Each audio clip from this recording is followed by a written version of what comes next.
Hi, I'm Karen. I work for Hospice Waikato. I've been here for 14 years and I manage our volunteer pool, which consists of 690 fabulous volunteers. Volunteers support Hospice Waikato in nearly everything that we do except for our clinical work. So what kind of jobs do volunteers do? So if somebody wants to come to volunteer at Hospice Waikato, what can they expect? They can expect me to find a place for you, the right place. Volunteers work with patients. They are sitting with patients at home, writing patients' life stories, which is a really precious service. They do all our gardens, they're delivering equipment all around the Waikato. They're working in our hospice shops. They're helping with admin in our kitchen. They're working with our Rainbow Place children, hairdressers, beauty therapists. They work across 26 different disciplines. And we shouldn't forget the drinks trolley. Oh, and that all-important drinks trolley, which runs in our inpatient unit. Such a special service that families often talk about. A sense of normality for a lot of them, just to have a drink at the end of the day. One of the interviews I talked to Chris, who's done the drinks trolley, and he said he had no idea that it wasn't just about drinks. It was about sitting with people and talking, family and patients.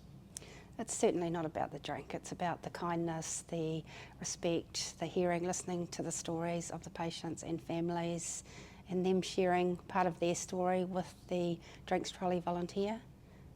I think our volunteers who do the drinks trolley say that they get far more out of it than they think the patient does.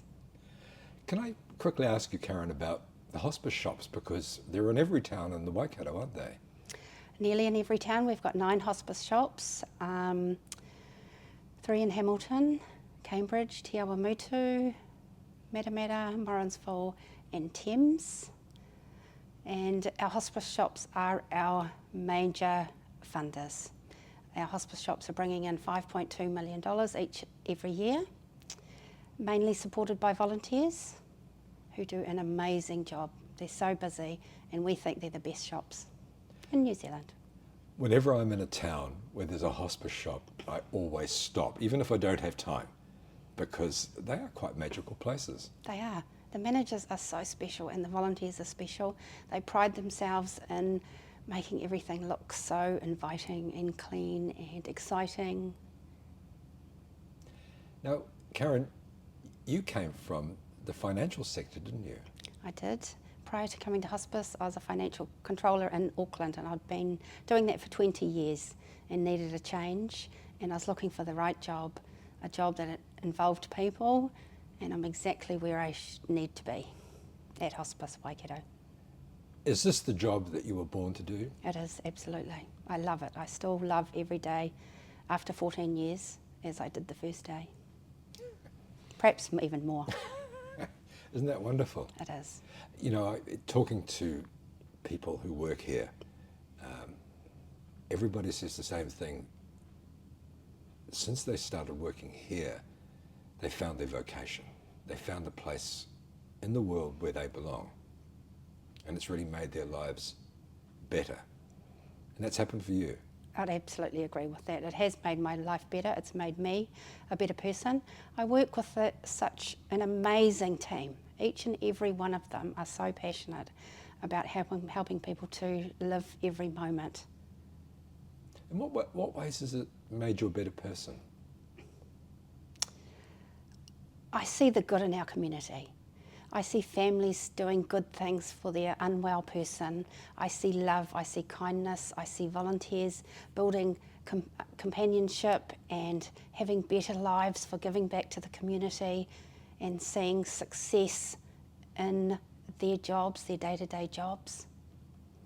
I think I'm kinder and a much better person for having worked at hospice. More empathetic? More empathetic. Yeah.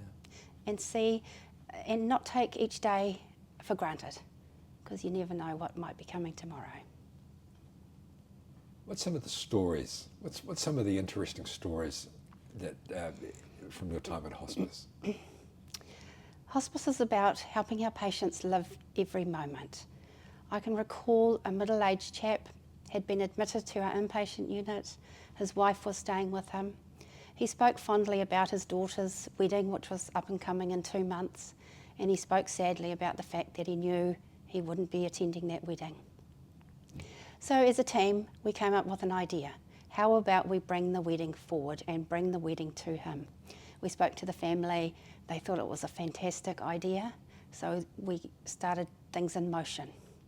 We found a photographer, a wedding cake, flowers, music, nibbles, wine. We decorated our remembrance garden with fairy lights. It looked beautiful. The bride looked even more beautiful on the day. Our patient was unable to get out of bed, so we were able to wheel his bed out into the remembrance garden to allow him to be part of that ceremony. They had a wonderful afternoon, memory making, enjoying each other's company, and he died that night. He got to see his daughter get married. That must have been, so deeply fulfilling for him. Absolutely, so powerful. And he could let go. Yep, that's exactly what happened. He had achieved his wish. And is that the most wonderful experience you've had at hospice? I have those experiences all the time. People doing amazing things to finish, before they're finishing their lives. Any other stories? I remember one other story. This was an 89-year-old chap who lived rurally, and I received a phone call from one of our nurses saying, I've got a patient who is very keen to have a ride in a Yak 52. What is the Yak 52? Well, that's exactly what I thought. So good old Dr. Google, and I found out that it was a Russian warplane. So I thought to myself, well, I don't think I'll be able to find a Russian warplane in good old Hamilton. You're talking about a World War II era plane, aren't you? Absolutely. Yeah. So you don't know until you try, so I just put the word out there to all the airfields, and there was a chap in Te Kowhai who had a Yak 52. You're kidding. I'm not. It was unbelievable. So when I discussed with this man that owned the plane, our patient's story, and his bucket list wish was to ride in a Yak 52, this man didn't hesitate and offered his pilot services and his plane to take our patient for a ride. It was quite tricky getting an 89-year-old man up on the plane and then in the plane, but it was amazing. They flew out to Raglan, they did their air loops, and that man, to this day, I can still picture the smile on his face when he finished. And did he die in peace? He did. He died in peace. And for the weeks following his plane ride, he spoke about it frequently. It was his best memory. Why a Yak 52? I don't know that story, but I just can't believe that we actually found one in Hamilton. So, well, I'm blown away that you're able to make people's dreams come true like that. It's not always about big major dreams either. It could be finding a lost child, or we reconnected a patient with his father. He had never met his father, but we were able to track his father down, and they built a nice relationship before our patient died. It could be a date night is something really special for a young couple, a movie night, trip to the zoo. And you organise all this? Yep. Finding an estranged father, that must be so difficult. It was really difficult. We did go through some proper channels. I think Salvation Army has a family tracking system, and we were able to do it that way. And of course they had to contact the dad first to see if he had any interest in meeting his son, which he did. He had been looking for him for a long, long time. It was amazing. It's very moving, isn't it? It is, yep. Yeah. Karen, if somebody wants to come to you to be at hospice, what do they do?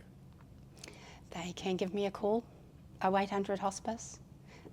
So what's your surname? Mansfield, Karen Mansfield.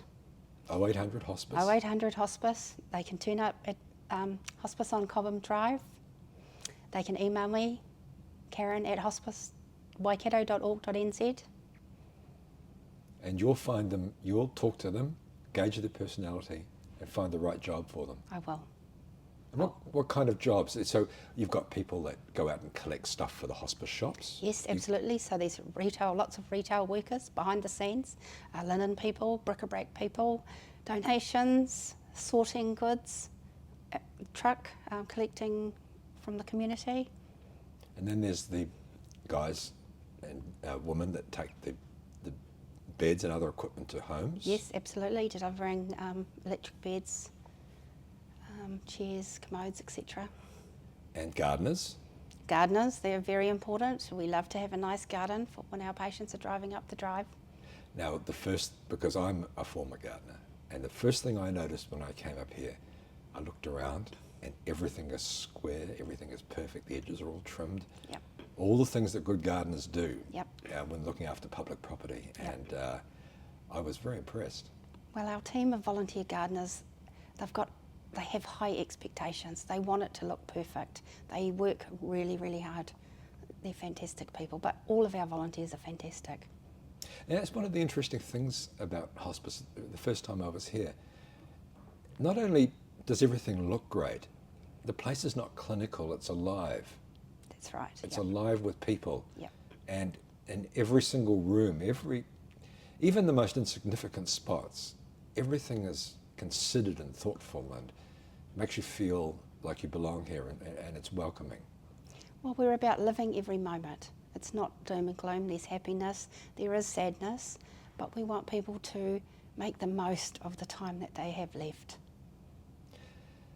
Karen, before we finish, well, I think you've probably already said it, but let's reiterate it.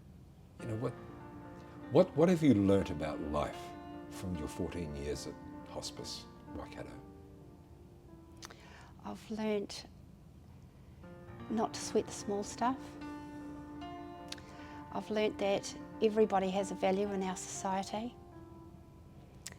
I have learnt that